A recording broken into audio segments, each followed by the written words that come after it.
This hour of the podcast is exclusively sponsored by my good friends at Advantage Gold. Advantage Gold is a 5-star rated gold company with one-of-a-kind customer service. And when it comes to gold and precious metals, Advantage Gold is the only company I'll work with. Call Advantage Gold today and make sure you let them know that Mark Levin sent you. And now, let's begin. He's here. He's here. Now, broadcasting from the underground command post, deep in the bowels of a hidden bunker, somewhere under the brick and steel of a nondescript building, we've once again made contact with our leader, Mark Levin.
Mark Levin here. Our number, 877-381-3811, 877-381-3811. Last Friday, I made a decision to go to CPAC to see what was going on there, to participate in presentation. And it was actually very important. And there's a lot to get to today, but I want to tell you, as I was there were so many fantastic, patriotic Americans from all over the country who paid for their flights, for their trips to come to Maryland, right outside of Washington, D.C., to listen to various speakers, to participate in various seminars, activists, all ages, all colors, all faiths. And yet the media kept trying to portray this as some kind of a Nazi meeting, a Nazi event. The board at CPAC actually voted on a resolution in support of Israel and Israel's right to finish its war with Hamas.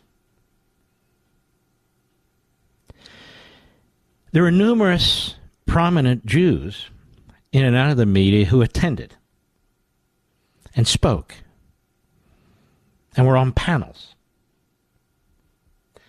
No river to the sea stuff. No anti-Semite stuff.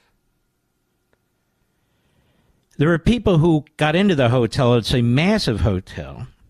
One was wearing a Klan shirt or uniform and was arrested, was handcuffed and removed. There were Nick Fuentes people. They look like little teenagers. They come in, and it's hard to catch them. One of them confronted me. Again, I'll tell you about that later if I get around to it. But there was no formalized effort, systemic effort of any kind. Quite the opposite. I was there with my wife, Julie. We were there with a gentleman whose son remains a hostage. He doesn't know if his son is alive or dead. He was kidnapped by the Hamas Nazis, trying to defend his kibbutz, which was 1 mile from the border with Gaza. And he was able to speak. We asked him questions. It was heartbreaking. There were thousands of people in the audience. Not an empty chair. Not one. And as he spoke, you could hear a pin drop. And as he was explaining what had taken place, where was his son, many people were literally in tears, including me and including my wife.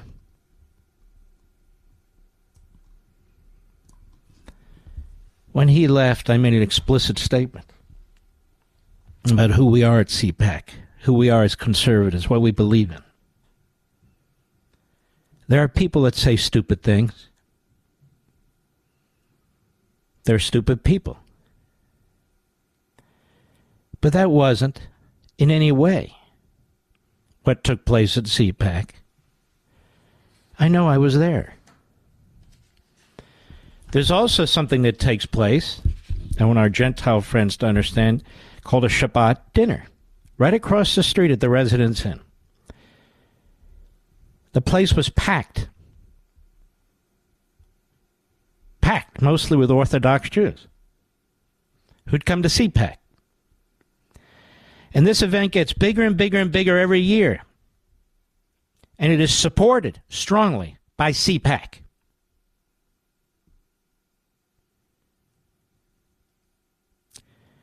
And then you read this NBC News piece that was put out by some punk whose name was left off this, if we can get, Ben Gogan. National Harbor, Maryland. Nazis appeared to find a friendly reception at the Conservative Political Action Conference this year. Throughout the conference, racist extremists, some of whom had secured official CPAC badges, openly mingled with conference attendees and espoused anti-Semitic conspiracy theories. The presence of these individuals has been a persistent issue at CPAC. Previous years, conference organizers have ejected well-known Nazis and white supremacists such as Nick Fuentes. Well, the guy just contradicted himself. But this year, racist conspiracy theorists didn't meet any perceptible resistance at the conference, where Donald Trump has been the keynote speaker since 2017. This man is a flat-out liar. A liar.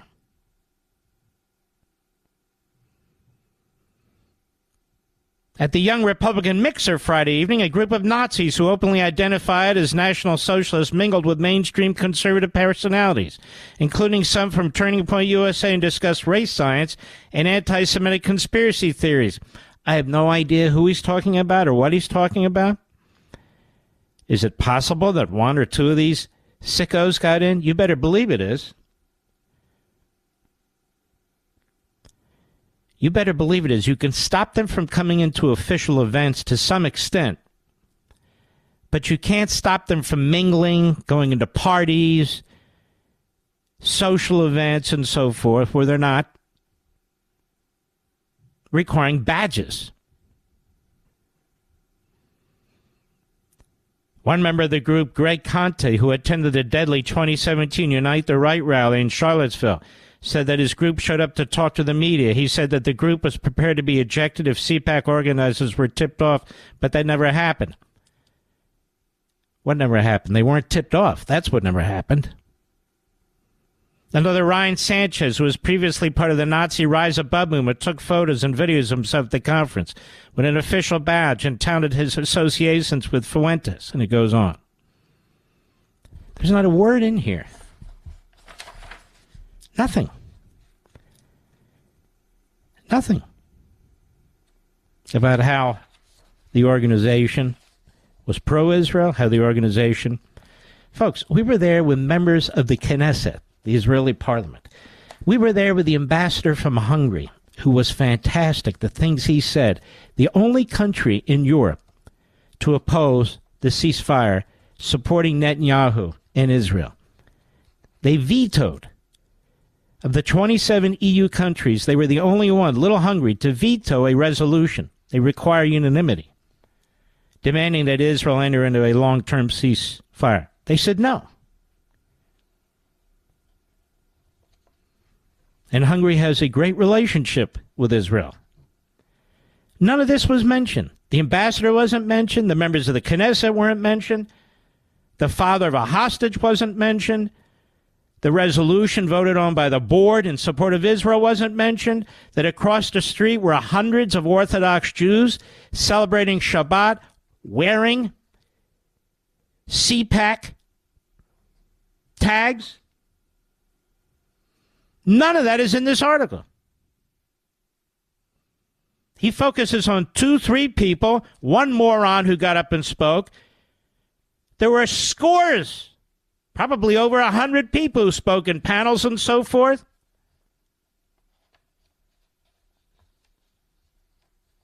Not one supporting Hamas, not one Islamist, not one Palestinian terrorist, not one river to the sea crowd, not one anti-Semitic professor, not one anti-Semitic administrator. Bernie Sanders wasn't invited.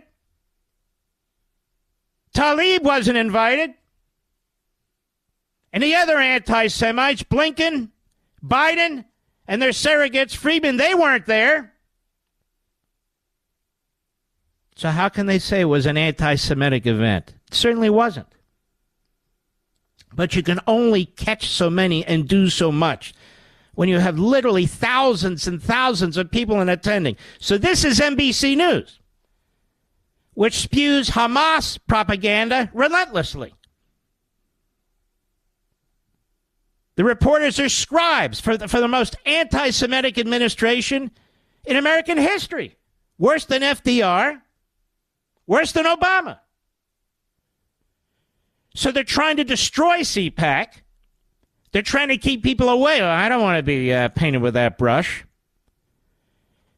They want to attack the conservative movement the way they want to attack the National Rifle Association, the way they want to attack the Federalist Society, the way they want to attack Donald Trump and his supporters. That's what it's about.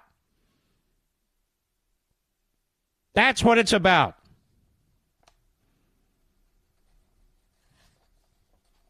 There were no Hitler salutes during any of the events, any of the formal events. There were no signs supporting Hamas. You would have thought this was Dearborn, Michigan, but it wasn't. I walked around freely, as did everybody, Jew and Gentile and atheist and whatever. It was a fantastic gathering.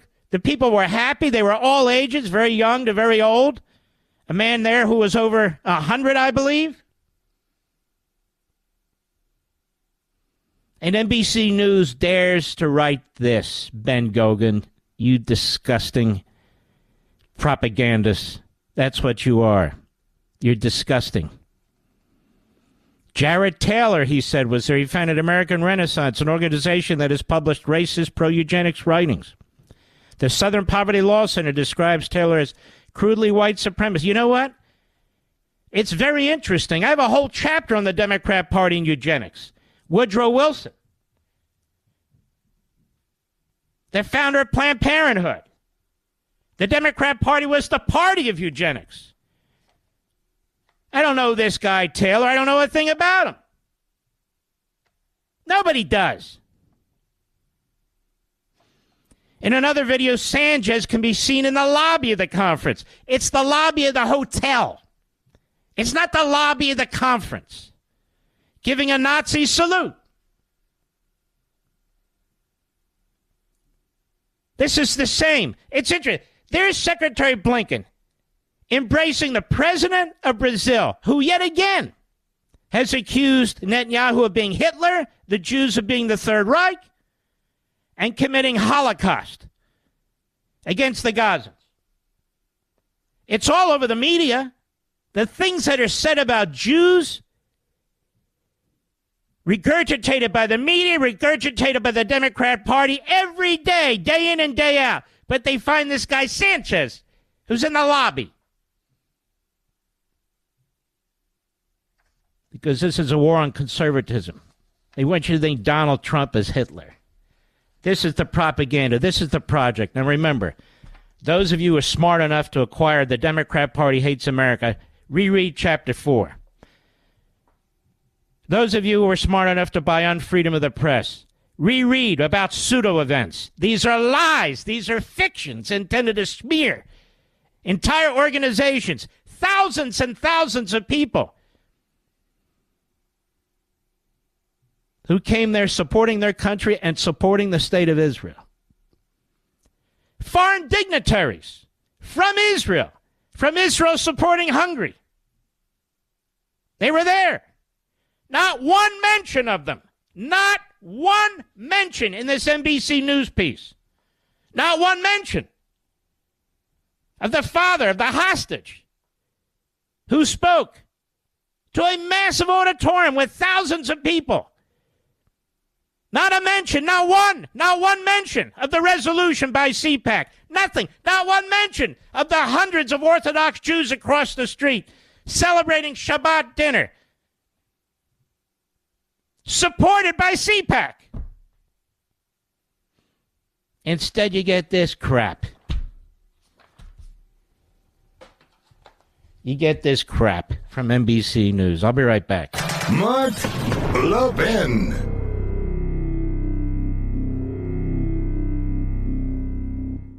Folks, by the time you finish listening to this message, the U.S. government will print $8,300 in new money. That's every minute. That's $276 new dollars every single second. Money that won't go to defending our nation or improving our roads. It's wiping away the value of your dollar and your savings. I'm Mark Levin, and I have warned Americans about this crisis. That's why I'm recommending to all my listeners, diversify in precious metals while you still can. And the only gold company I strongly support is Advantage Gold, a 5-star rated gold company. They can educate you with the real facts, including why gold may be the single best investment of this decade. Call them right now, folks. 800-900-8000. It's that simple. Tell them Mark Levin sent you, and they'll provide you with a 100% free Golden Shield Wealth Plan to show you exactly how to get started investing in gold right now. Don't wait until it's too late. That's 800-900-8000. 800-900-8000. Call them and remember to tell them you heard it from me, Mark Levin. Performance may vary, of course. Past performance is not necessarily indicative of future results. You should always consult your financial and tax professional.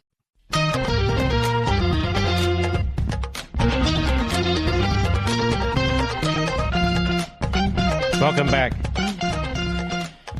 Nikki Haley. Let's at least accept the fact that the Wall Street Journal editorial page in the National Review, their friend Jim Garrity writing in the Washington Post, they're no fans of Trump and they never have been. Period. And so I think it's pretty remarkable, actually unremarkable, that on the opinion page of the Wall Street Journal and on the opinion page of the Washington Post, we have the corporate editorial board led by Paul Gigot. It's Gigot, Mark. Yeah, well, when he stops calling me Levin, I'll stop calling him Gigot. I've known the man for 40 years. And Jim Garrity, National Review, and they end their pieces almost exactly the same way. And this is the talking point that they're pushing out. The establishment Republicans, the anti-Trump publications, and the Democrats. And I only have 40 seconds here, but I want to read you the last paragraph of both of their pieces. And then I want to tell you the truth. And let me lead with that right now as we go to the break. If Donald Trump loses the election, it won't be because the Republican Party is divided. It'll be because the radical left media, the Democrat Party, joined by the Wall Street Journal and National Review and their ilk, have succeeded in sabotaging him and his campaign. More when I return.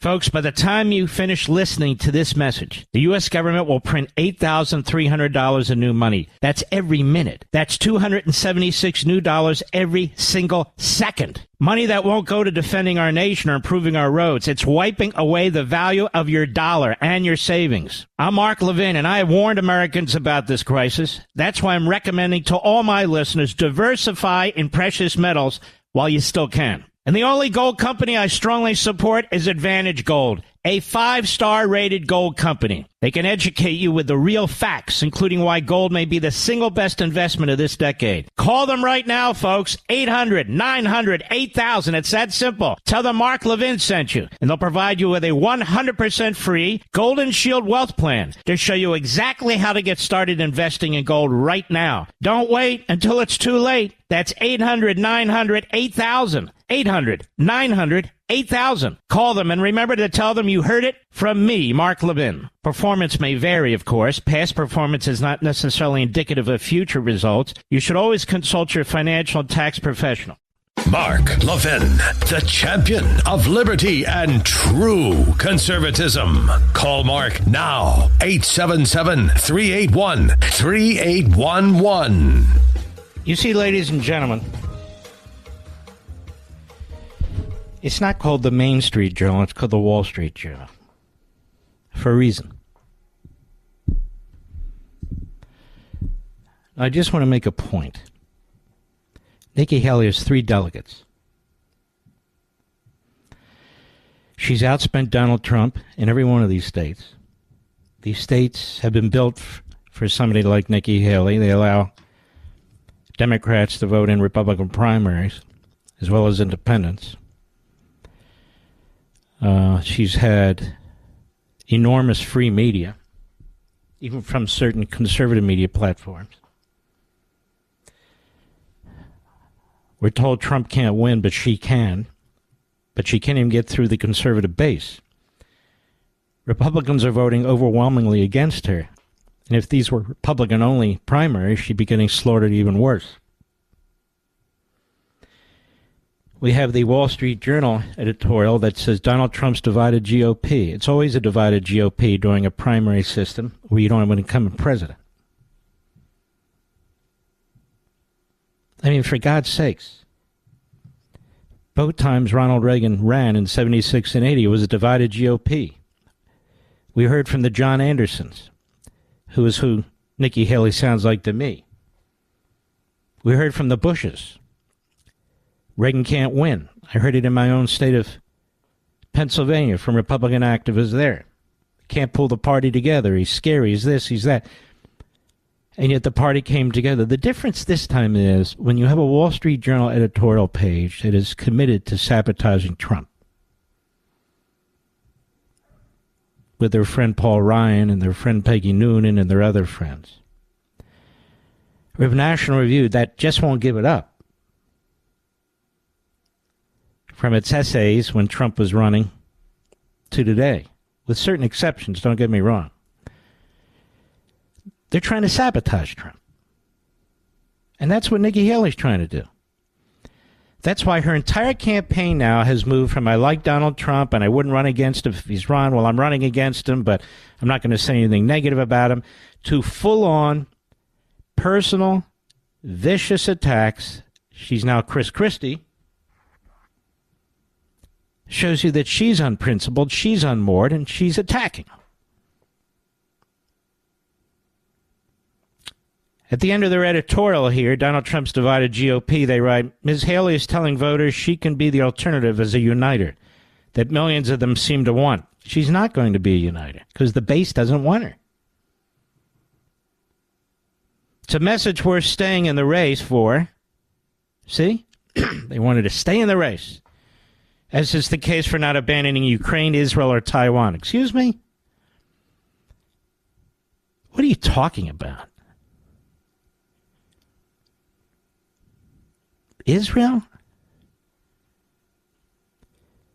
You know, but for Donald Trump, Nikki Haley would not have been at the United Nations, and she's demonstrated no substantive actions on behalf of Israel. Those were all Donald Trump.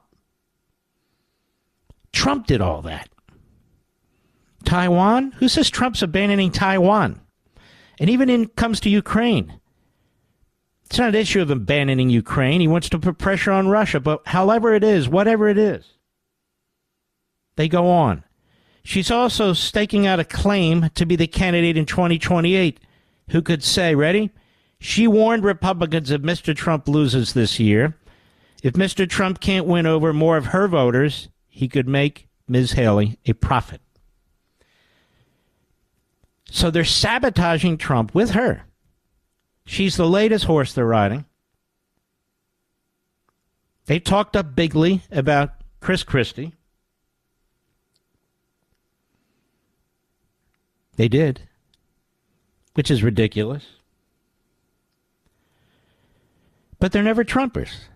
So rather than saying it's time to unite around Trump, they're saying you stay in, and if Trump can't get your voters, even though we keep trashing Trump, even though we keep discouraging them from supporting Trump, even though we write editorial after editorial smearing the guy,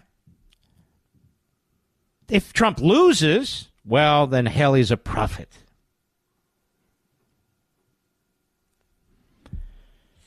Then we have Jim Garrity, National Review, writing in the Washington Post. I didn't know he had a gig at the Washington Post, although there you go. His final paragraph. In the general election, one of two things will happen. Either Trump will win 270 electoral votes, or he will fall short for a second time to Biden. Well, that seems to be obvious. He's either going to win or lose. At a time when even most Democrats see the incumbent is too old to run again.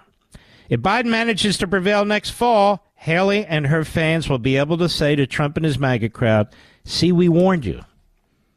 There's no downside for Haley to keep sounding that alarm in the coming weeks. The exact same positions, with a few words changed. That's the mentality. That's now the narrative. That's what they're pushing. Stay in there, Haley. Keep savaging Trump. Keep pulling a certain percentage of the Republicans away from Trump. Because we're playing for 2028 now. Because we think Trump's going to lose. We want him to lose. We want you to keep at it. Because he needs Haley's voters.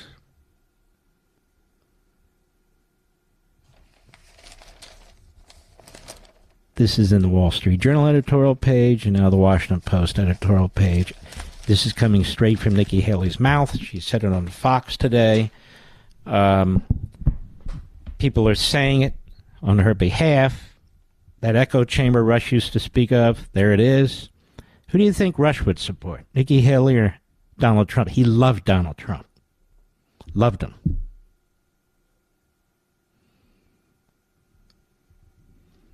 Wall Street Journal is the same page I used to trash Ted Cruz. And I want to say something to the Wall Street Journal editorial page and the people who write there. You have blood on your hands, too. For 3 decades, you've pushed for open borders. For 3 decades, you've pushed for Wall Street and open borders. The 5-word amendment that you proposed in your editorial page to the Constitution, thou shalt have open borders. This is why you really hate Trump. Because the corporatists hate Trump. You guys have blood on your hands too. Because your wish has come true. Thou shalt have open borders. They're open. When are you going to have an editorial that says, we apologize for our propaganda over decades, demanding open borders? When will that editorial come? Take responsibility for any of it? But you have blood on your hands, too, because you got what you wished for, and you got it in Biden. It's probably another reason you're trying to cripple Trump.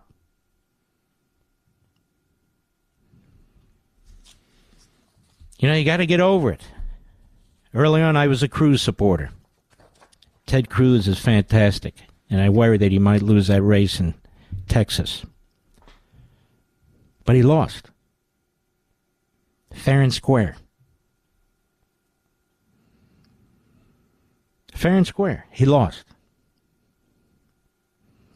I've become one of the biggest advocates of Donald Trump because of his policies. 90% of his policies, which is more than most. And you know why else? Because he does listen.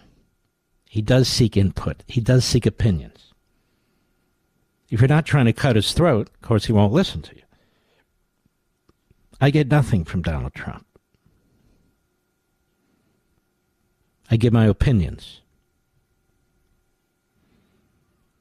My stepson worked in the DeSantis campaign. That's public. Who I also think is a great man, and I hope he is the president in 2028 or somebody like him, certainly not Nikki Haley, who's demonstrated what she really believes. I've seen in Virginia, as an example, for the most part, all the usual Republicans who are losers. The developers, the corporatists, the lobbyists, like our friend Barbara Comstock, others. They're all rallying around Nikki Haley. In other words, the worst of the worst in the Republican Party that doesn't understand the grave threat that we face. Nikki Haley will not win the South.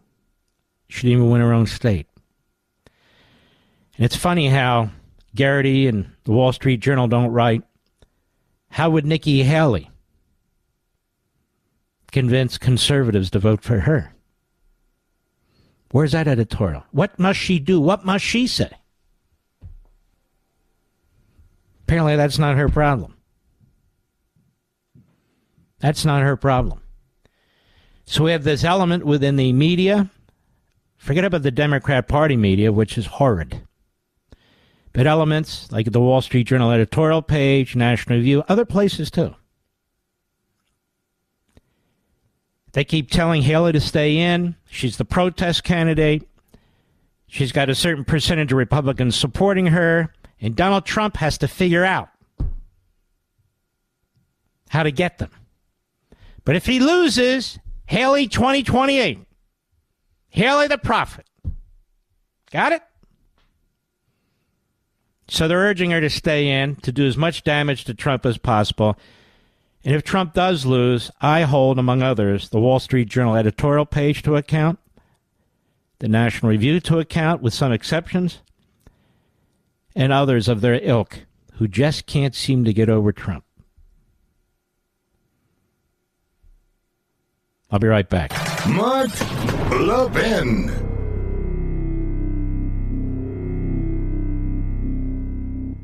Folks, by the time you finish listening to this message, the U.S. government will print $8,300 in new money. That's every minute. That's $276 new dollars every single second. Money that won't go to defending our nation or improving our roads. It's wiping away the value of your dollar and your savings. I'm Mark Levin, and I have warned Americans about this crisis. That's why I'm recommending to all my listeners, diversify in precious metals while you still can. And the only gold company I strongly support is Advantage Gold, a 5-star rated gold company. They can educate you with the real facts, including why gold may be the single best investment of this decade. Call them right now, folks. 800-900-8000. It's that simple. Tell them Mark Levin sent you, and they'll provide you with a 100% free Golden Shield Wealth Plan to show you exactly how to get started investing in gold right now. Don't wait until it's too late. That's 800-900-8000. 800-900-8000. Call them and remember to tell them you heard it from me, Mark Levin. Performance may vary, of course. Past performance is not necessarily indicative of future results. You should always consult your financial and tax professional.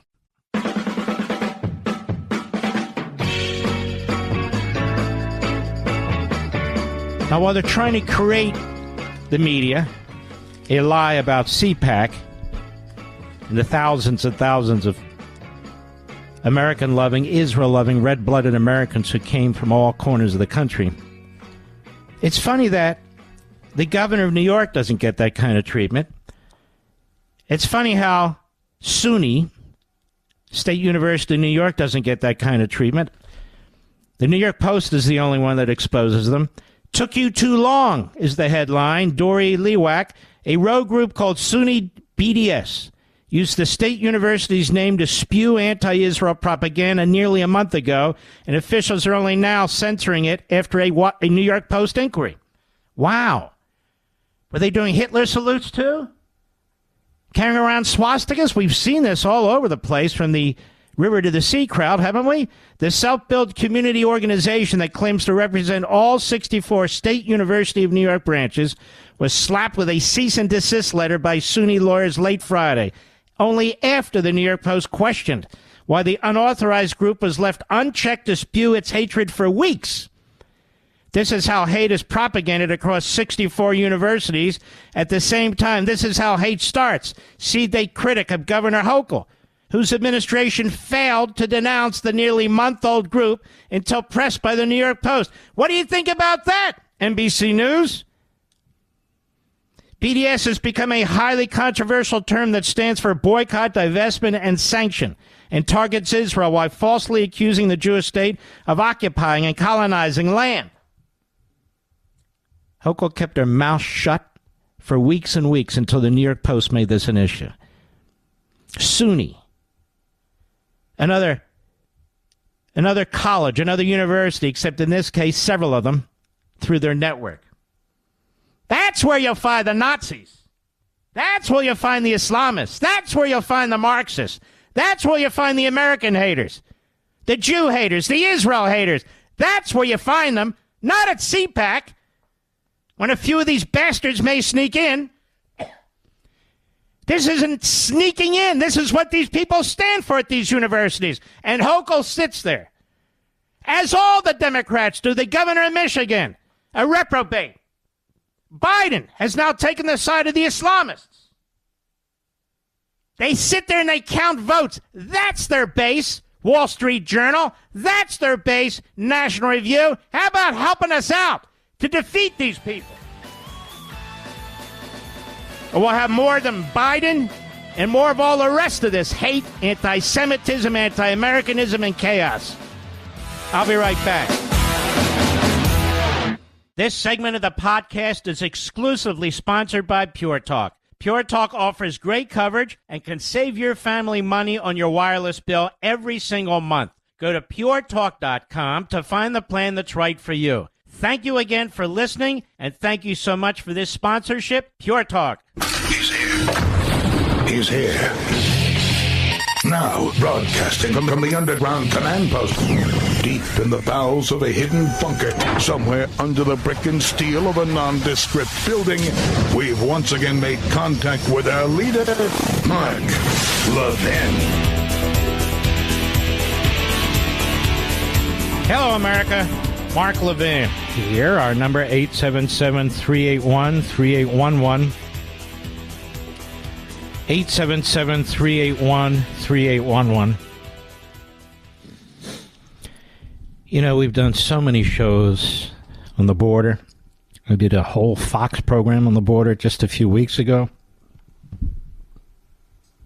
The slavery on the border, what's happening in our own country. And here it is again. Here it is again, a young woman murdered. Lake and Riley. She's not the first, and she won't be the last, unfortunately. And it's on Joe Biden's hands. It's on the hands of the Wall Street Journal, their open border policies and demands. It's on the hands of the Democrat Party and the rest of their media.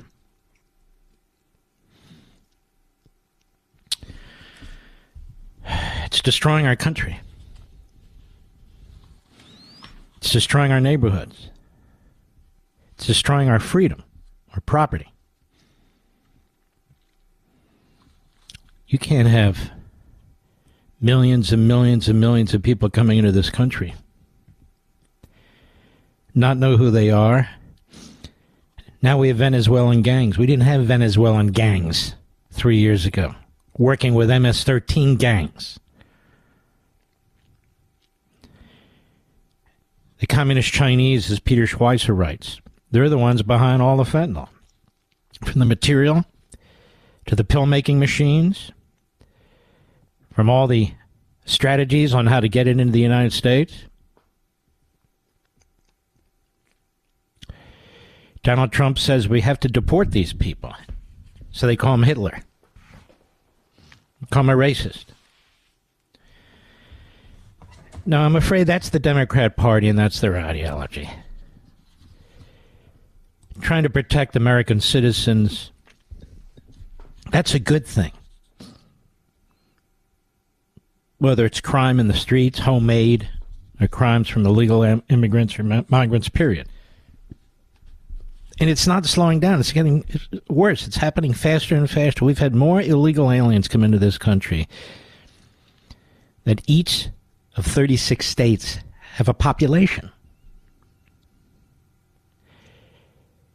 I don't know what Joe Biden's going to say Thursday. I don't know. They're winding him up, pushing him out, telling him what to say. He'll issue his executive orders and do that sort of thing. The damage has been done. Laken Riley is dead. You know what's amazing about so many of the people who get murdered? They're the good people. They're contributors. They're not the criminals. They're the targets of the criminals. I want you to put yourself in the position of Laken Riley's parents. There she is, an Augusta University nursing student at their Athens campus. She was on the dean's list. She wanted to be a nurse so she could help people.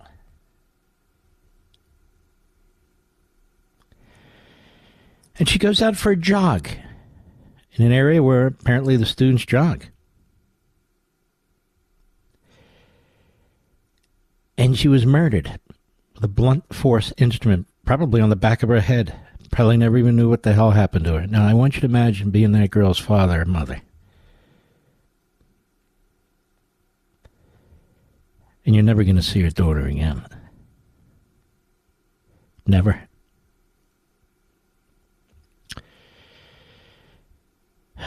There's no more excuses for this, America. This is unnecessary. Yes, people get killed, and not just by illegal immigrants or immigrants, but she got killed by an illegal immigrant. She'd be alive today. Why would we let people in our country? We don't even know who the hell they are. What is the point of that? I know the point of it. We've discussed it many times. I've been under attack for it. The Wall Street Journal decades ago used to call me a restrictionist because I didn't buy their 5-word amendment, thou shalt have open borders. I said, yeah, so? What's the opposite of a restrictionist? An open border. And we should restrict it. And we should be restricting it right now. And Joe Biden has the power to do it. Joe Biden has said the border is secure. He has said it now for almost 3 years. Then they look at the poll numbers. Then they put up phony bipartisan legislation. Mitch McConnell goes along because Mitch McConnell's a phony. He's not interested in substance or anything of the sort. I'm one of the few people who read it when they were finally making it available. Remember, they did it in secret, so even most senators couldn't read it. And all the talk about how it was the strictest border control in American history is a lie. There was a section in that bill that said a president at any time can announce an emergency and basically dismiss the entire bill. Which, of course, is what Biden would do. More border patrol, no. More paper processors, 1,300 more. Like that's going to fix something. It's going to fix nothing. I'm so sick of these lies from Washington. New legislation. You don't need new legislation. Donald Trump demonstrated that. All you Trump haters out there, this country was a better place, a safer place, a freer place, and that's why you're so desperately trying to destroy the man, put him in prison, lie about you support democracy, have a funny way of showing it. He's a racist, really? The black community knows that's a lie. The black community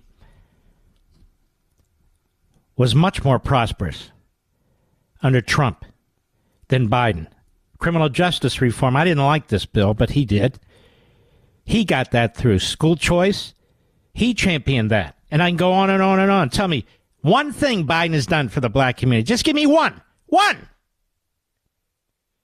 Where he's at least attempted to help the black community. Nothing. Zero. Zero. What about the Hispanic community? The borders are wide open, Mark. What about that? People are coming in from all over the world, more now from communist China than anywhere else. Wow, I'm sure they're just looking for work. But we don't know. We don't have any idea. You think Xi's going to sit on that fat ass of his and just let this opportunity go by? Of course not. Do you think the Islamists in the Middle East are just going to sit on their fat asses and let a good time go by? Like, no, they're going to take advantage of it. And they have, and they are. In Venezuela, he's emptying his prisons. He's sending the gang members to the United States. And he will not accept anybody back. You can't deport back to Venezuela. Now what?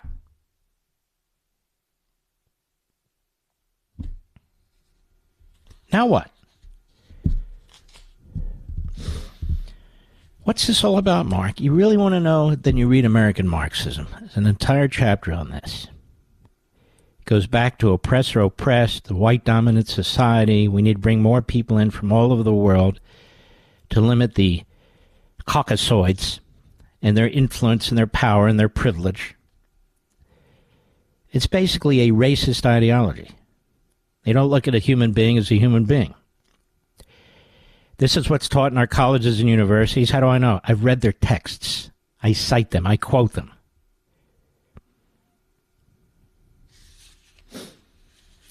And there's AP, and they're being slammed correctly because the media's in on the damn thing, too. From Fox, conservatives called out the Associated Press on Sunday for appearing to categorize Laken Riley's murder as more than the, quote, fears of solo female athletes, unquote, rather than illegal immigration and weak crime laws. Riley, an Augusta University nursing student, was found dead Thursday after previously attending the University of Georgia before entering a nursing program at Augusta's Athens campus where she made the dean's list. Sounds like a fantastic young lady. Police have charged Jose Antonio Ibarra with malice murder, felony murder, aggravated battery, aggravated assault, false imprisonment, kidnapping, hindering a 9/11 call, and concealing the death of another.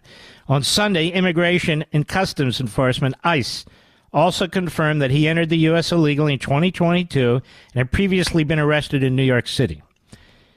But the AP published an article on the murder on Saturday without referencing his immigration or criminal record, and instead focused on how Riley was murdered while jogging by herself. It's her fault, don't you? Don't jog by yourself. Even on a safe campus, even in the morning, even when other people are not too far from you, don't jog by yourself. It's your fault.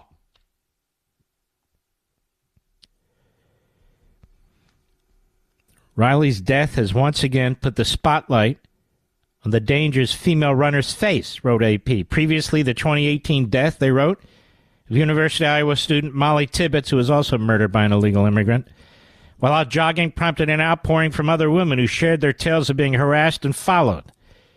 While several social media users called out this angle for focusing only on quote-unquote female runners and referring to Ibarra as an Athens resident, rather than noting Tibbetts was killed by an illegal immigrant and another is suspected in the murder of Riley. Not suspected, he did it, an illegal immigrant. A separate AP report on Saturday mentioned the police didn't know the suspect's immigration status yet, but it wasn't updated as of Sunday evening. Pretty sure that's not the lesson here, the Spectator contributing editor Stephen Miller commented. In a longer post, Outkick columnist Mary Catherine Ham wrote, "Hi, female athlete here. I ran this exam trail every single week of my college career. I guess I could have been snuffed out before I graduated, had a career, family, and the professionals at the AP would lie about the suspect because it fits a preferred narrative."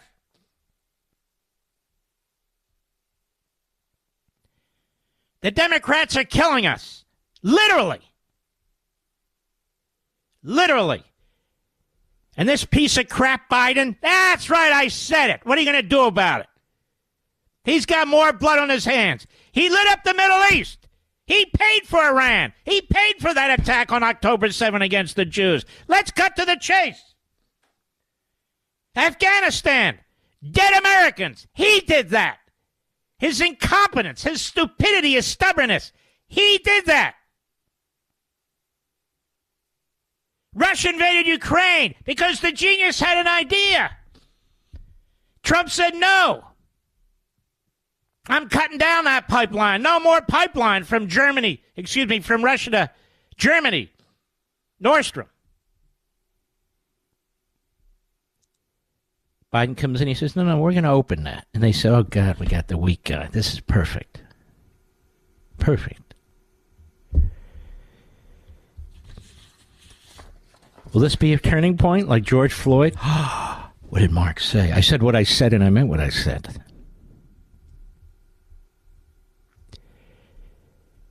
She wasn't killed because she is a woman running by herself in a safe area on campus. She was killed because she was murdered by an illegal alien, intentionally. Finally, the White House put out a written statement. But Joe Biden himself hasn't said a damn thing. Not a damn thing. Look what's going on in our cities, honestly. How the black community is being treated. They're not second-class citizens. It's as if they don't exist. They're paying taxes to subsidize illegal immigrants to stay at 5-star, 4-star hotels, 3 squares a day. They're getting food credit cards. What the hell is this? So in city after city, that community is angry. Well, of course they're angry. It's outrageous.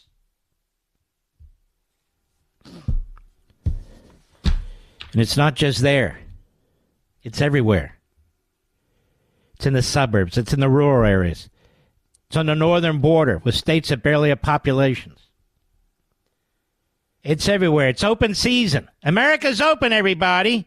Open. For criminals, drug cartels, terrorists, and of course those who want to work. Well, you know what? Americans want to work too, despite you hear the smears about Americans not wanting to work. No, Americans want to work too. And so it gets harder and harder and harder for Americans to find jobs, especially those on the lower rung of the ladder who need to work their way up.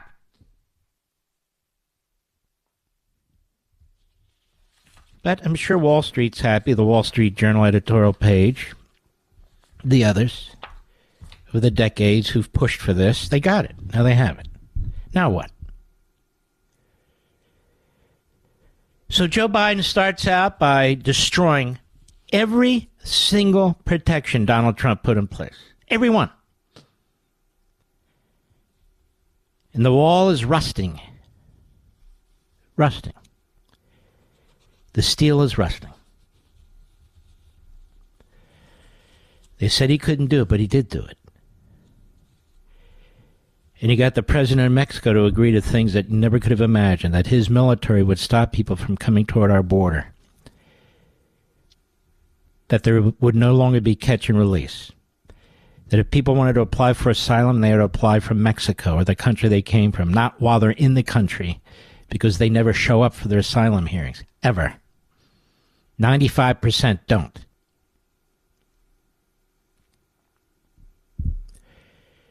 And now he's going to tell us, Biden. Biden only does things that are politically expedient. And by the way, he's going to a part of the border. Let me see if I can find this. What did I do? Here it is. Bill Malugin, who's fantastic, of course. Interesting that President Biden has chosen Brownsville, Rio Grande Valley sector for his visit.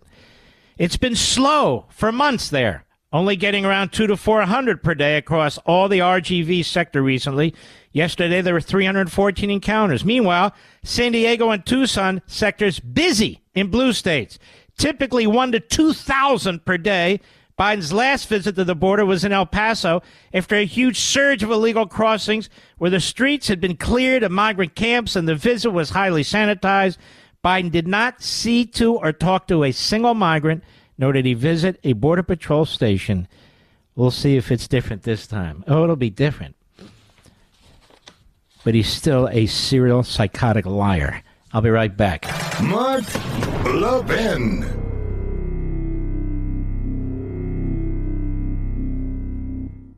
Pure Talk believes in American values and that free should mean exactly that, free. Switch to Pure Talk today and get a free Samsung 5G smartphone. No 4-line requirement, no activation fees, just a Samsung that's built to last with a rugged screen, quick charging battery, and top-tier data security. Qualifying plans start at just $35 a month for unlimited talk, text, 15 gigs of data, and mobile hotspot. Pure Talk will connect you to the most dependable 5G network in America for half the price of Verizon, AT&T, or T-Mobile. The average family saves almost $1,000 a year. So let Pure Talk's expert U.S. customer service team help you make the switch today. Just go to puretalk.com/Levin, Levin, and claim your eligibility for your free brand new Samsung 5G smartphone and start saving on wireless today. Again, go to puretalk.com/Levin to switch to my cell phone company, Pure Talk.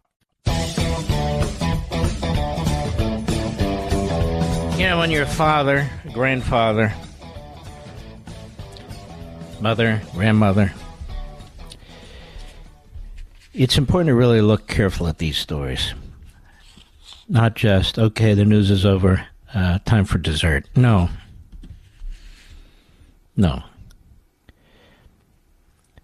We're being sent messages. If they're not messages from God, they're messages from reality and experience, that we are a nation in decline. We're killing ourselves. We're committing suicide. Not you and me. We want nothing to do with this. But this is the nature of this society under the Democrats now. We need people who are not us, in terms of their philosophical beliefs, to wake the hell up. Because this kind of poison doesn't limit itself to white people. It doesn't limit itself to conservatives. It will consume everybody.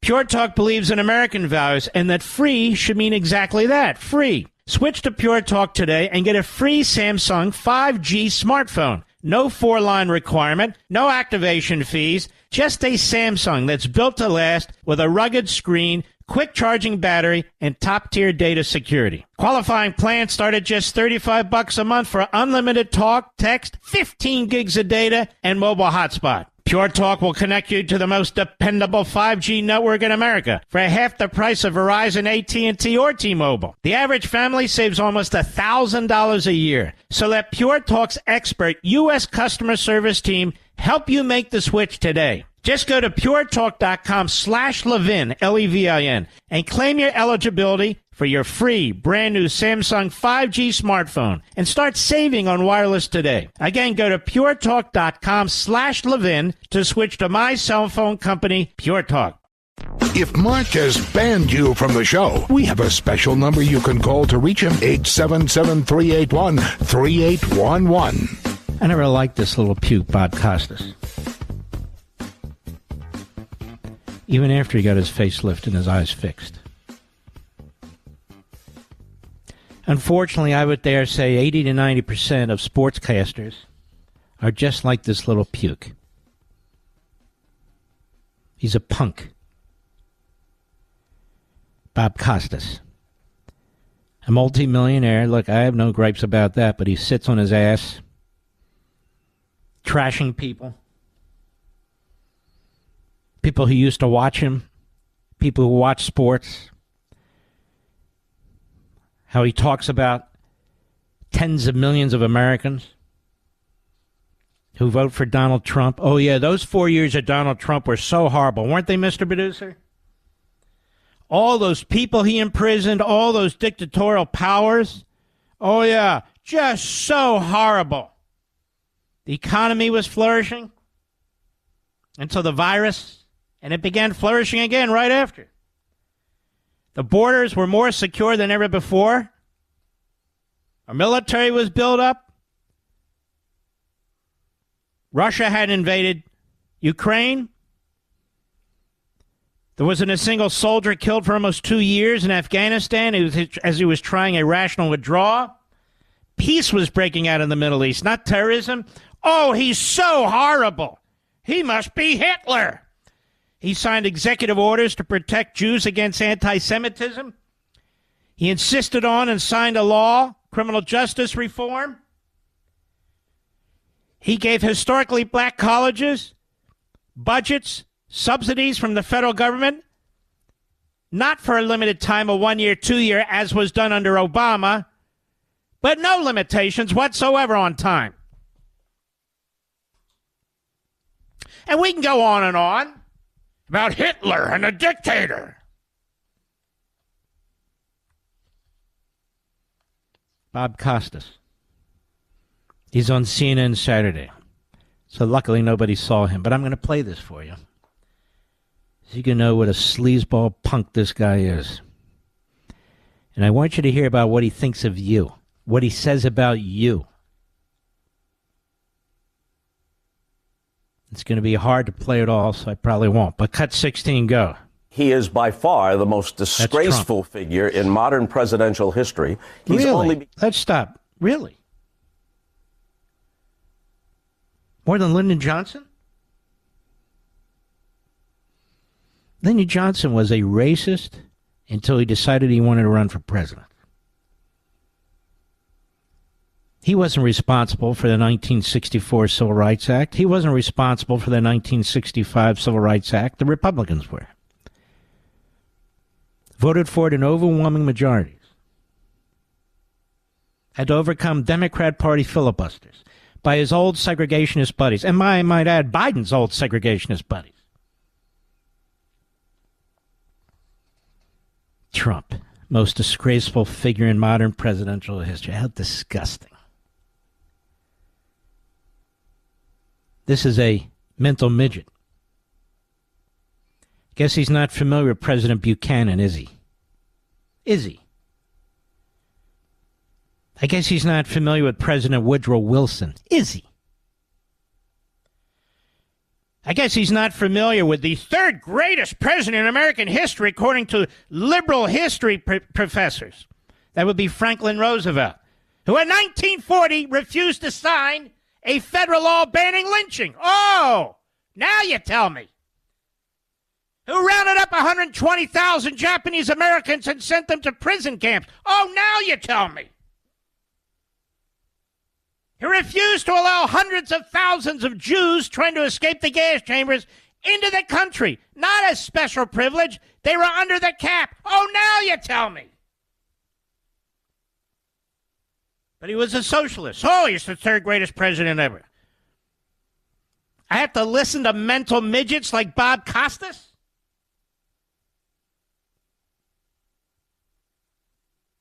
Go ahead. Disgraceful since 2016 and since 2020. He is a bubbling cauldron of loathsome traits, and it's only those who are actually suffering from Trump derangement syndrome, which is the way they and Fox News and all the rest of MAGA media try to brush aside all the legitimate criticism. What are you rambling on about, you mentally deranged buffoon? You got all your phrases out there? You haven't said a damn thing. Nothing. Substantive. Nothing. You creep. You think this is a baseball game? You jerk. You think it's the Olympics? Go ahead.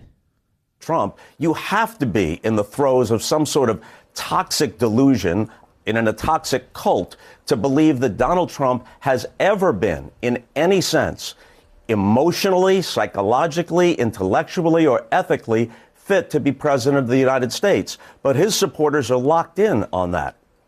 There is no cult of Joe Biden. All right, stop. Invite this fool on my show, will you, Mr. Producer? See if you can find him. Call Stephen A. Ask him if he has his number. I'm sick of this. I am sick of this. He goes on CNN. They're going to slobber all over him. MSNBC, tell him to come on a show like a big boy.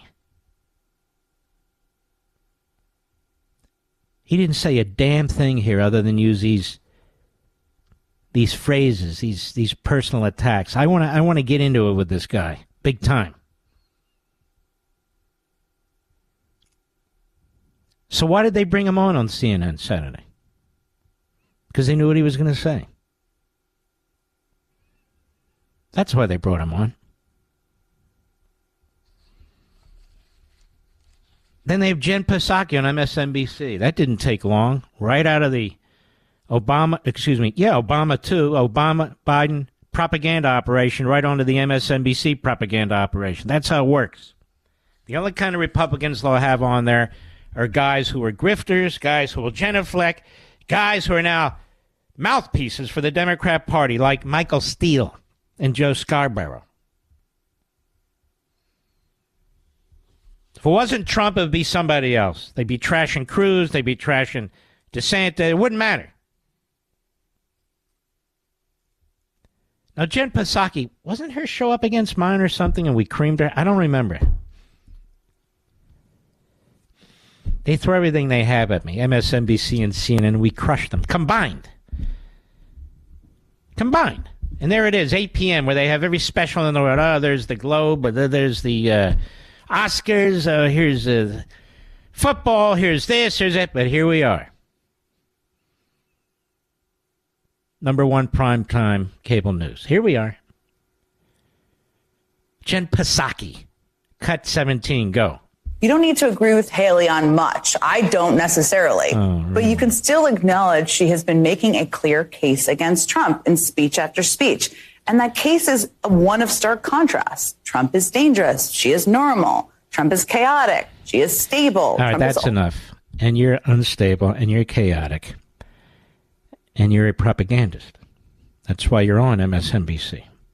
But that aside, America, the Democrats are funding Haley's campaign. The Democrats are promoting Haley's campaign. The Democrats are regurgitating the things that she has to say about Trump and you. Just like the Wall Street Journal editorial page, just like too many at National Review. Bob Costas thinks you're lowlives, you're toxic. You know, he doesn't even, these guys, they're free marketeers, they're restriction. No. You're toxic. You're loathsome. Trump's a bubbling cauldron of loathsome traits. Wow. He's a poet and he didn't even know it. You should be calling balls and strikes for a AAA farm team, you creep. You've sucked the life out of this country. You've made a fortune. You live in the lap of luxury. Hey, Bob, can I have your signature? As he reaches up to get somebody's pen. It was so horrible under Trump for 4 years, wasn't it, America? It was like Hitler. Oh, my God. And it's the funny thing, FDR is the one with the concentration camps. FDR is the one who wouldn't sign a federal anti-lynching bill. You know why Joe Louis wouldn't vote for FDR? You know why Joe Louis said, I'm voting for the Republican, whoever it is? Because FDR wouldn't sign the anti-lynching law. That's why Joe Louis didn't want anything to do with him.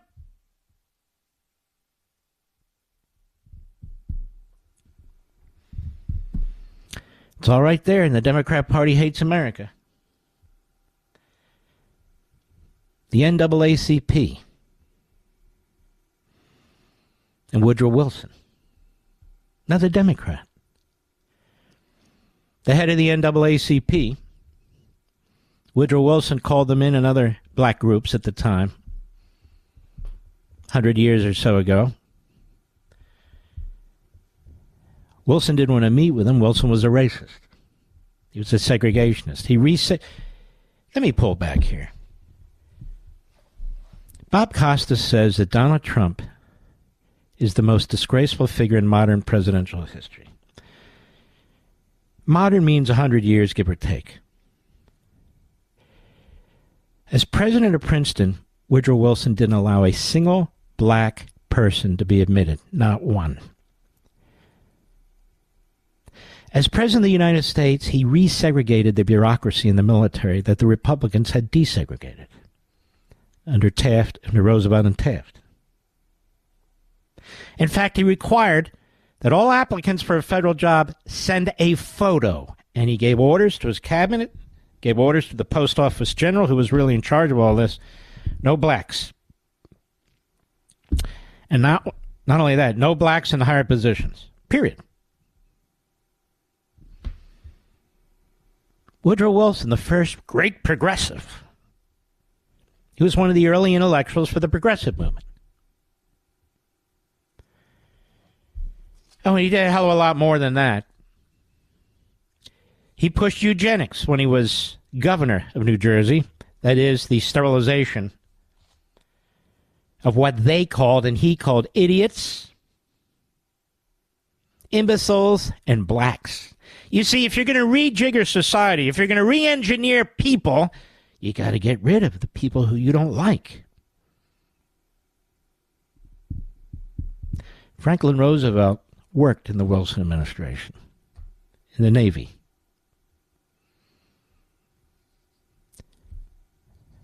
Lyndon Johnson was a racist his entire life. The names he called his driver, his quote-unquote butler.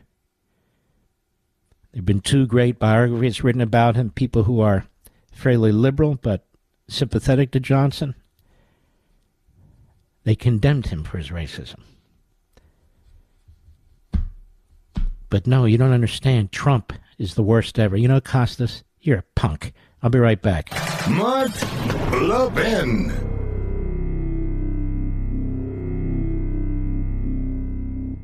Pure Talk believes in American values and that free should mean exactly that, free. Switch to Pure Talk today and get a free Samsung 5G smartphone. No 4-line requirement, no activation fees, just a Samsung that's built to last with a rugged screen, quick charging battery, and top-tier data security. Qualifying plans start at just $35 a month for unlimited talk, text, 15 gigs of data, and mobile hotspot. Pure Talk will connect you to the most dependable 5G network in America for half the price of Verizon, AT&T, or T-Mobile. The average family saves almost $1,000 a year. So let Pure Talk's expert U.S. customer service team help you make the switch today. Just go to puretalk.com/Levin, Levin, and claim your eligibility for your free brand new Samsung 5G smartphone and start saving on wireless today. Again, go to puretalk.com/Levin to switch to my cell phone company, Pure Talk.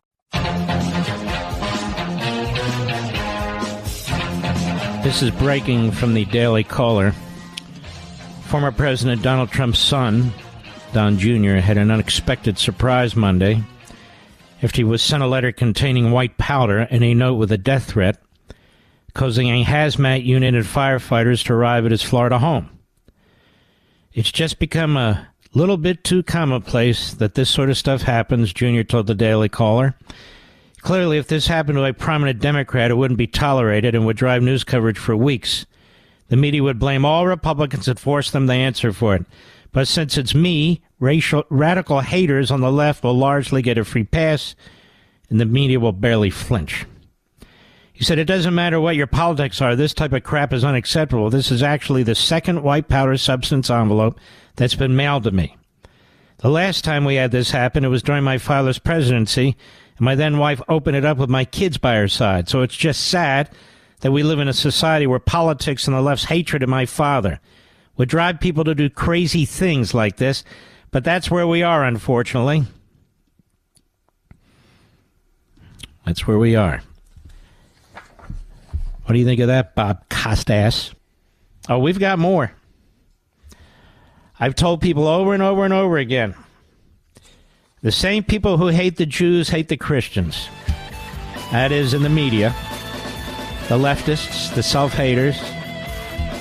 That's right, the secularists, all the rest of them. And I'm going to prove it to you. I'll be right back.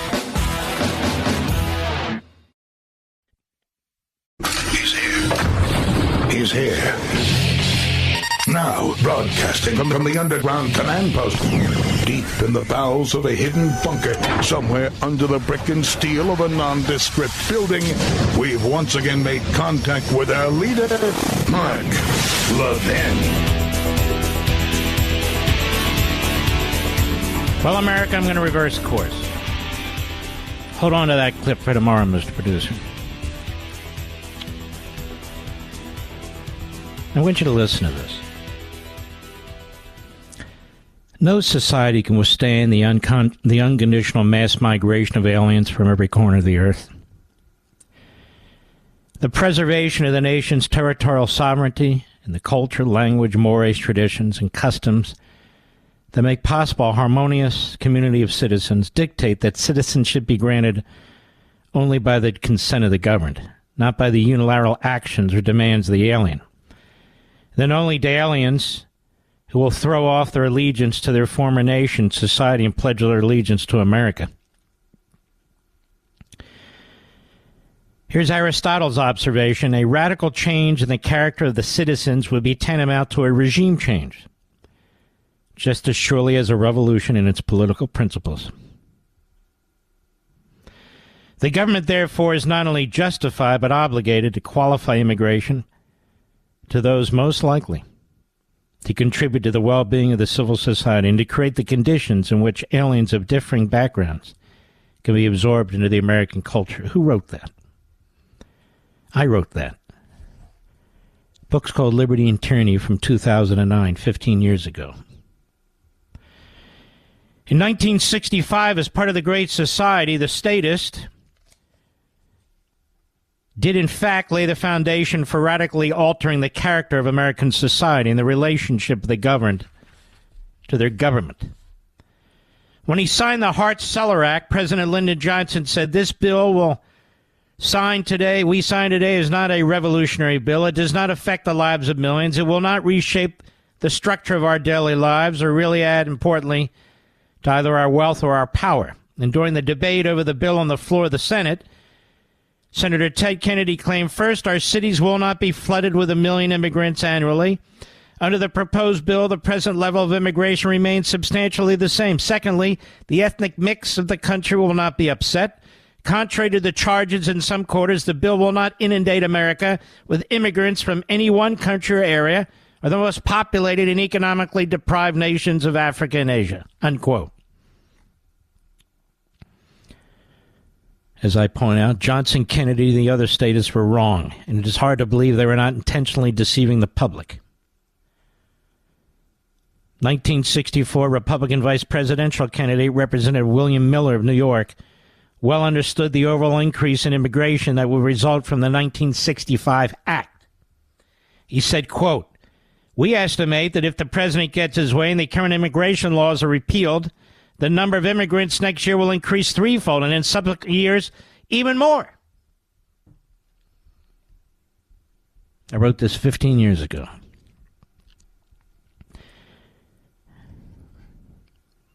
The historical basis for making immigration decisions was radically altered by that bill. The emphasis would no longer be on the preservation of American society and the consent of the governed. Now aliens themselves would decide who comes to the United States through family reunification. With the elimination of national quotas and the imposition of chain migration, aliens immigrating to the United States were poor, less educated, less skilled than those who had preceded them, a pattern that continues to this day. Again, this is 15 years old. The late author Theodore White, who was no conservative, in fact, he was a liberal Democrat, but honest, wrote that the Immigration Act of 1965 changed all previous patterns, and in so doing, probably changed the future of America. It was noble, he said, revolutionary, and probably the most thoughtless of the many acts of the Great Society. In the 1960s, Cesar Chavez, one of the founders of the United Farm Workers UFW Union, vehemently opposed illegal immigration, arguing it undermined his efforts to unionize farm workers and improve working conditions and wages for American citizen workers. The UFW even reported illegal immigrants to the Immigration and Naturalization Service. In 1969, Chavez led a march accompanied by Ralph Abernathy, president of the Southern Christian Leadership Conference, and he was Martin Luther King's right-hand man before, during, and after his assassination, and Senator Walter Mondale along the border with Mexico, protesting the farmers' use of illegal immigrants. Boy, have times changed. But most unions soon changed course, and today they lobby to confer amnesty and ultimately citizenship on illegal aliens. These include the American Federation of Labor Congress of Industrial Organizations, the AFL-CIO, American Federation of State, County, and Municipal Employees, AFSCME, the Farm Labor Organizing Committee, the Hotel Employees and Restaurant Employees International Union, Laborers International Union of North America, Service Employees International Union, Union of Needle Trades, Industrial and Textile Employees, United Farm Workers, and United Food and Commercial Workers all have supported illegal immigration. The unions view the large influx of both legal and illegal immigrants as a new source of political clout that favors their allies in the Democrat Party. They came to the same realization as historian Samuel Lubell, who noted that the voting-age children of the first Great Migration constituted the big city masters who furnished the votes who re-elected Franklin Roosevelt again and again. That is, the new immigrants. And in the process ended the traditional Republican majority in this country. Get it? There can be no doubt, as I wrote, as a practical matter, that the statist benefits for votes promises is an attractive, albeit destructive, enticement. And despite President George W. Bush's and Senator John McCain's long record of advocacy for more legal immigration and amnesty for illegal aliens, it still was not enough to compete with the statist agenda.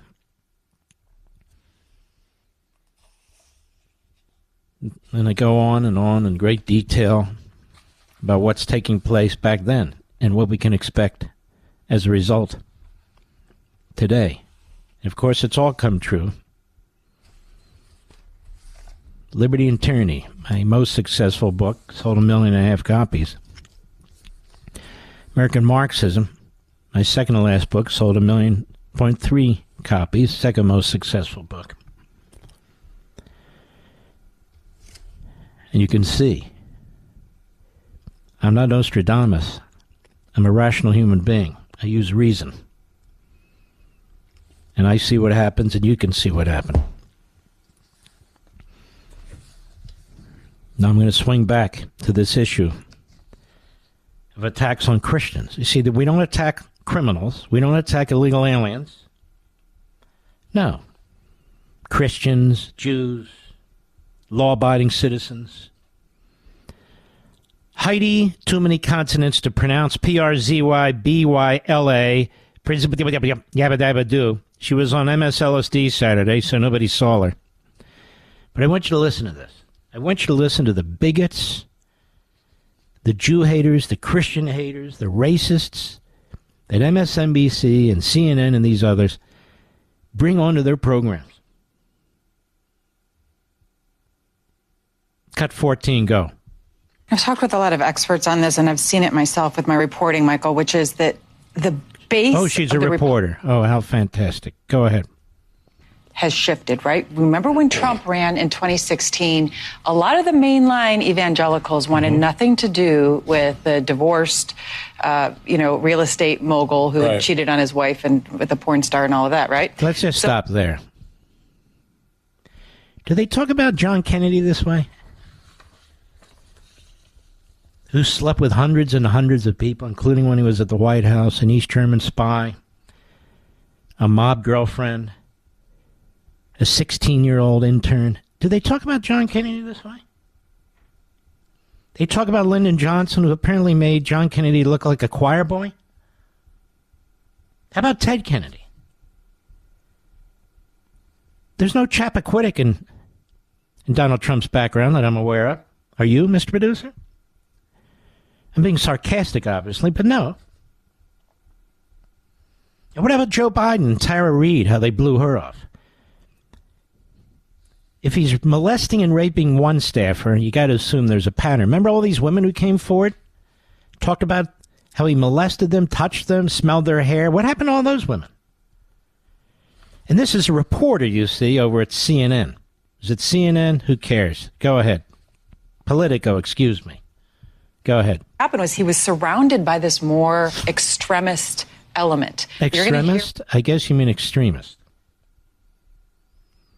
I know you're trying to sound very scholarly, but the word's still extremist. Go ahead.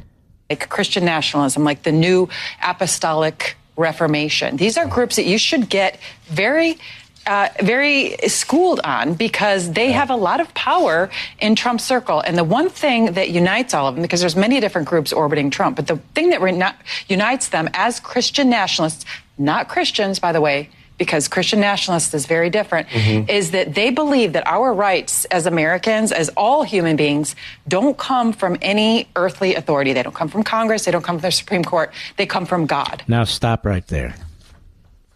You Christian nationalists. You know what? We're going to take a break now. And Mr. Producer, I want you to get that last comment from her set up. Because I have to hammer this. We'll be right back. Mark Levin.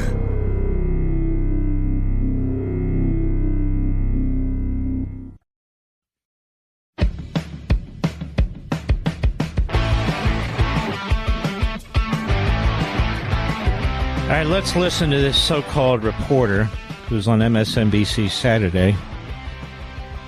Go ahead. The thing that unites them as Christian nationalists, not Christians, by the way, because Christian nationalists is very different, is that they believe that our rights as Americans, as all human beings, don't come from any earthly authority. They don't come from Congress. They don't come from the Supreme Court. They come from God. The problem with that is that they are determining men, are determining what God is telling them. And in the past, that so-called natural law is, it's a pillar of Catholicism. For instance, has been used. Okay, you want to try and get her on the show too, Mr. Producer? Because she's so fascinating.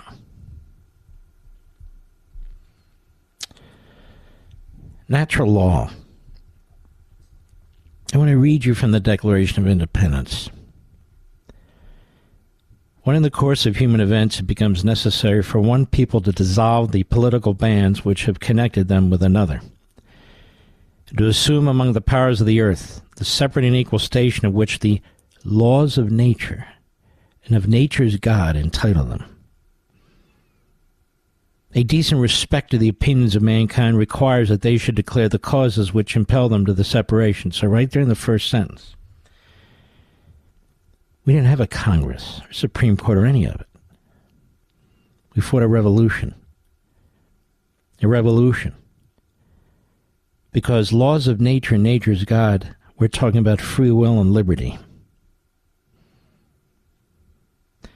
They went on, did our founders, who were not Christian nationalists. Most of them were Christian. We hold these truths to be self-evident, that all men are created equal. It's self-evident. Not because Congress would say so subsequently. No. That they are endowed by their Creator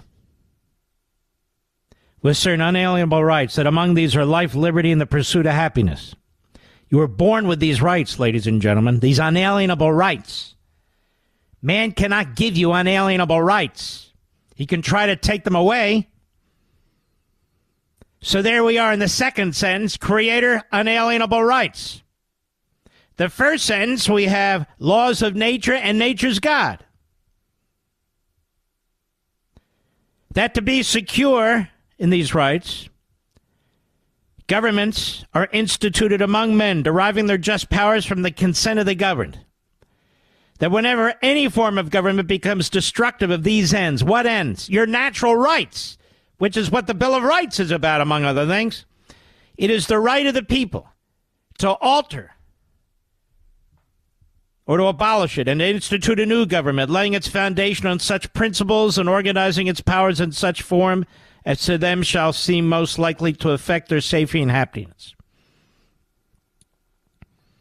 Prudence indeed will dictate that governments long established should not be changed for light and transient causes.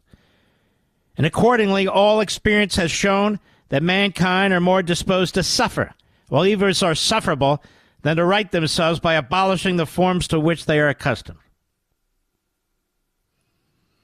But when a long train of abuses and usurpations, pursuing invariably the same object, evinces a design to reduce them under absolute despotism, it is their right, it is their duty to throw off such government and to provide new guards for their future security. You know, as I read this aloud, if somebody wrote this today, I think they'd be on the terrorist watch list. Don't you, Mr. Producer?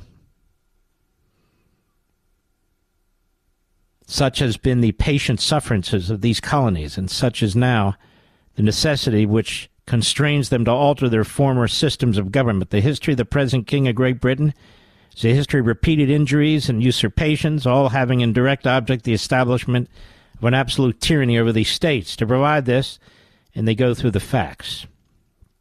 A long list.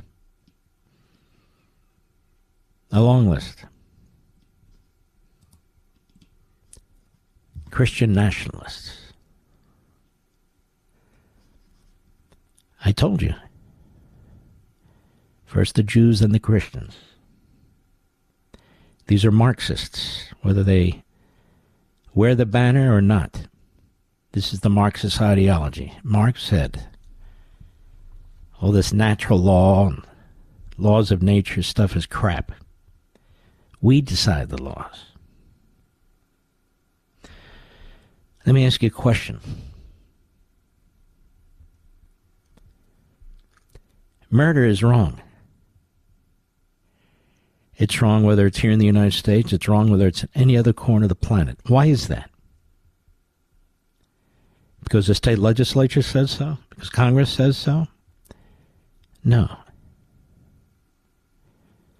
It's right there in the Ten Commandments. How about the Golden Rule? The Golden Rule for Americans, or the Golden Rule for all people? Oh, for all people. For all people. Well, how do we know that? And I can go on and on as an example, with examples rather, but the point is this. Our rights are unalienable. That's the key word. Our rights are unalienable. Because they come from God. Now, you don't have to believe in God. You can be an atheist. You can be whatever you want. But that doesn't change anything for the rest of society. These rights don't come from man. They don't come from a Congress, a Politburo, a dictator, a democracy. No. If somebody's locked up in Putin's gulag, we say that that's not right. That's unjust. Why do we say that? Because Congress tells us? So these are the kinds of not just damnable fools who don't even know their own history, but these are the kinds of Marxist advocates, whether they know it or not, who are destroying the country. So forget about the Declaration of Independence. That's Christian nationalists. Forget about the Constitution. That's white slaveholders. Just embrace their ideology. Then we're all set. I'll be right back. Mark Levin, the thunder on the right. Call in now, 877-381-3811. So the Americans, I hate to throw Biden in with us, they're pressuring the Israelis to agree to a ceasefire before Ramadan begins, Mr. Producer. That's the Muslim holy month. Now, of course, the Palestinian terrorists attack the Jews on their holy days and other holidays and on their Sabbath, and they do it purposely. They hope to catch them off guard.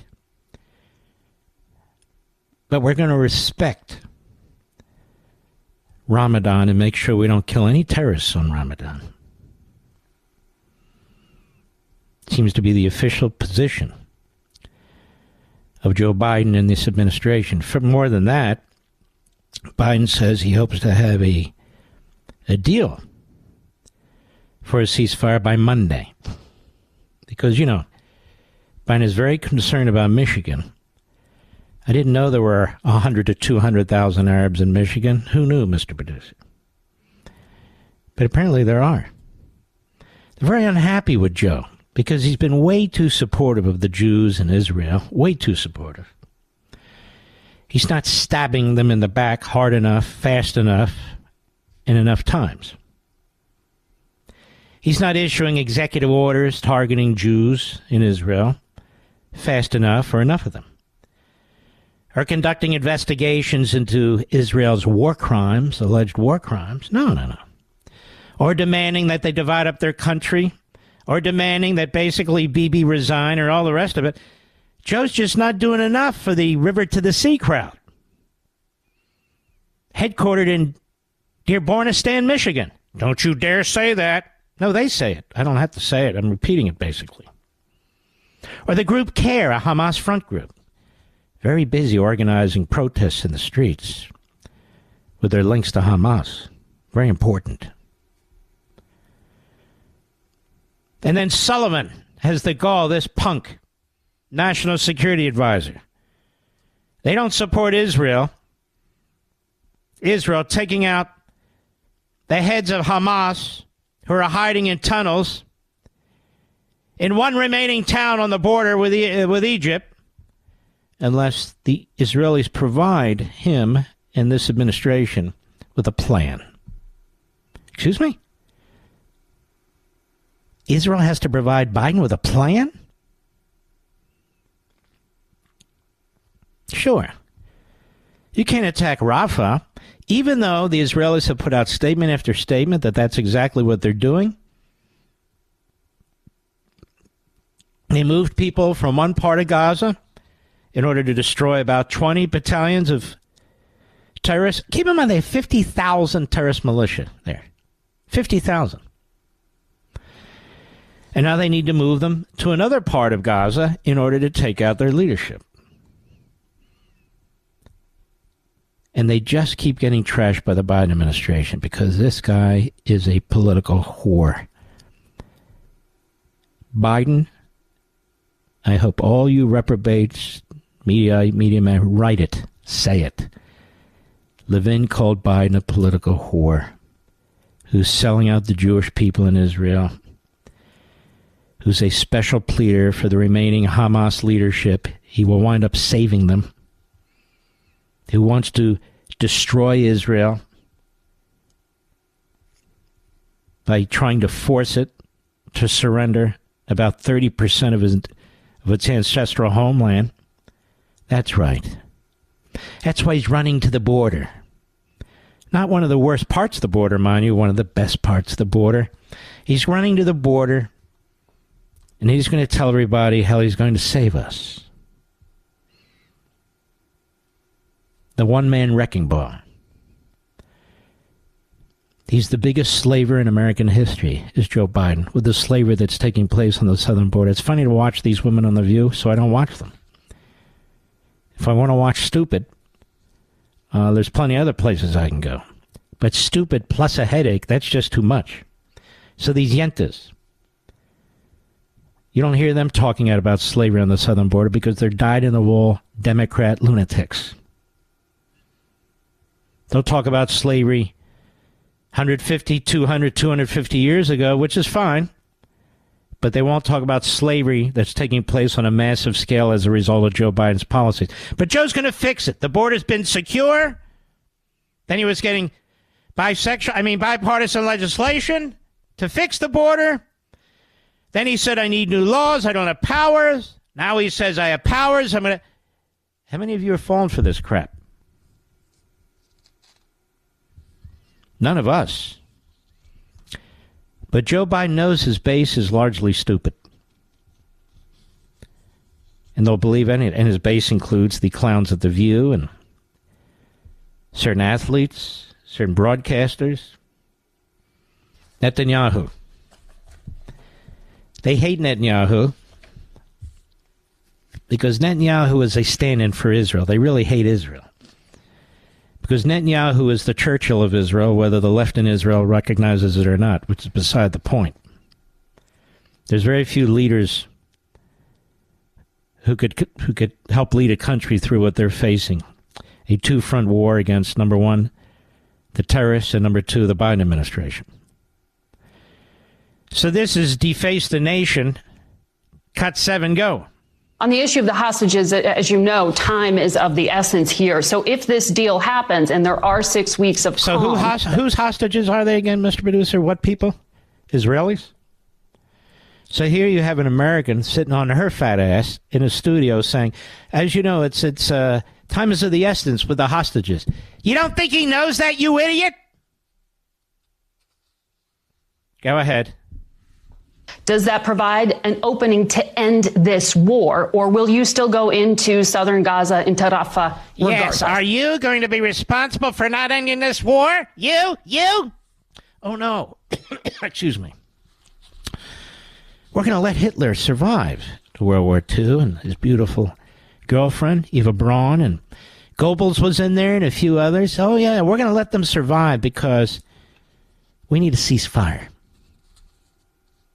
We need a ceasefire. Go ahead. Yeah, well, victory is within reach, and you can't have victory until you eliminate Hamas. Hamas is a terrorist organization that...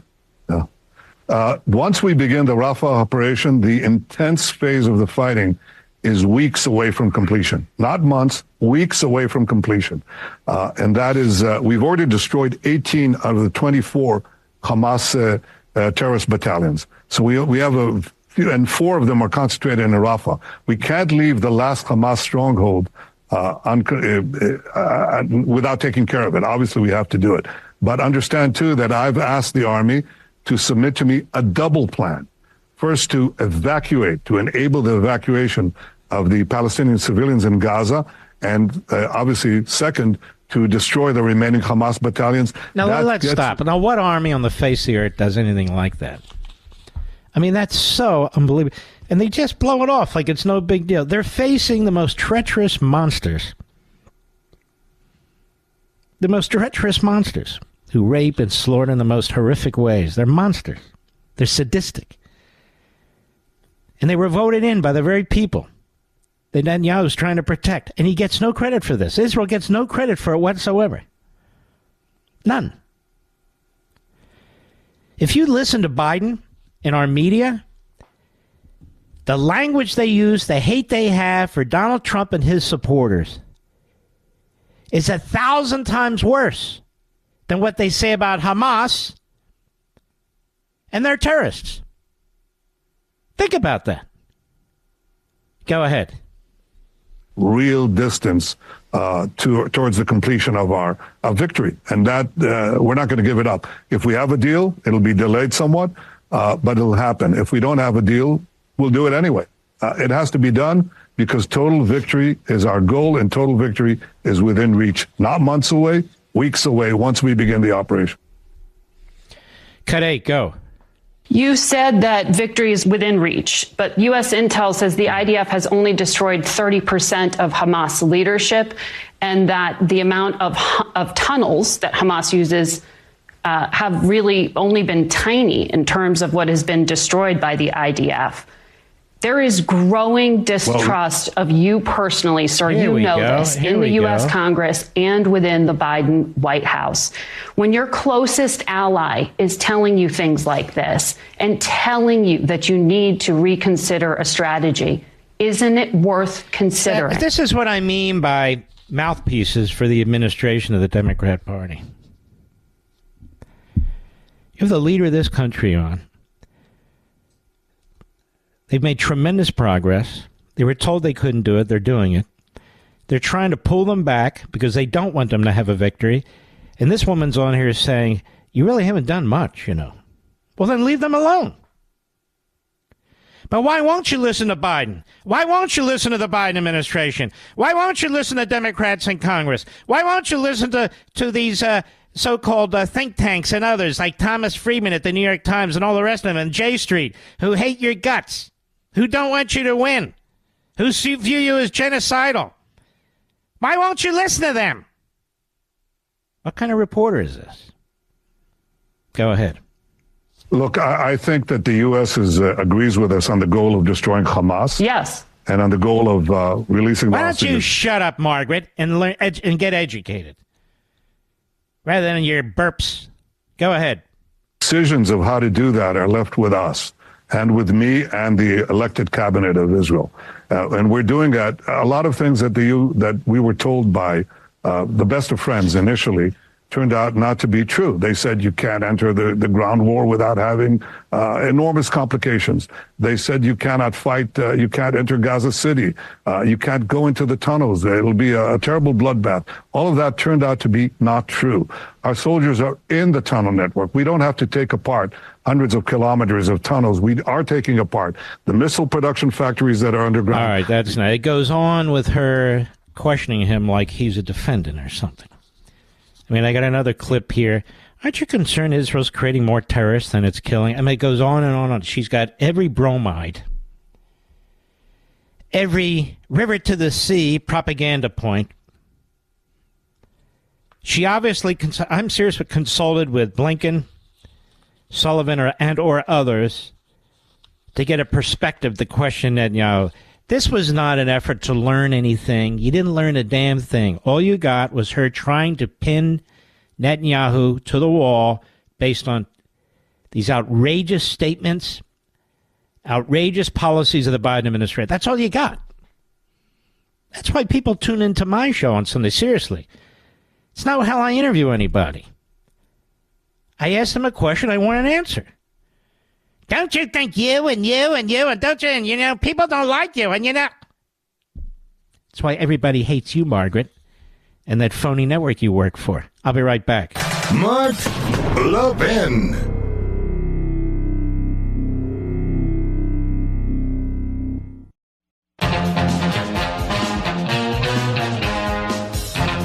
You know, it's frightening when you think Joe Biden's trying to micromanage Israel and how they fight their war. And he's doing it for purely political reasons back home. And everybody knows it. Everybody knows it. Listen to this. This is just out. Jack Smith, remember him? He's the rogue prosecutor.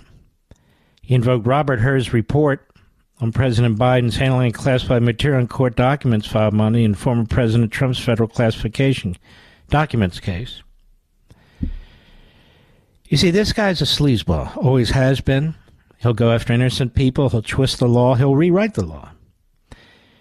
He and his team leak like hell. And one has nothing to do with the other. Now, why? Does anybody know? Yes, because Donald Trump was president of the United States. All the issues involving Biden's violations of the Espionage Act have nothing to do with that. He was a senator. He was a vice president. He was a private citizen. There are no issues of declassification. No issues whatsoever. Same with Hillary Clinton. So, for this guy to try and use her... Can you imagine sitting around? He's sitting around with his team of reprobates, malcontents, constantly trying to figure out motions to file. What do you think, Frank? I don't know. Sally? What do you think? Yeah, why don't we try this? He says, most notably, Trump, unlike Biden, is alleged to have engaged in extensive and repeated efforts to obstruct justice and thwart the return of documents bearing classification markings. Of course, if he declassified them, the Presidential Records Act, really, he doesn't have to comply with that. He's the President of the United States. He is a branch of government. So they try and set him up on obstruction. They should never have even bothered doing what they did, but they did it anyway. Well, folks, it's that time of the evening.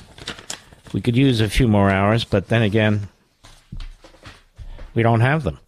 We salute our armed forces, police officers, firefighters, emergency personnel, all you heroes out there, truckers, freedom fighters, our brothers and sisters in Ukraine and in Israel. We stand with you. And God bless each of you, and I'll see you tomorrow. Be well.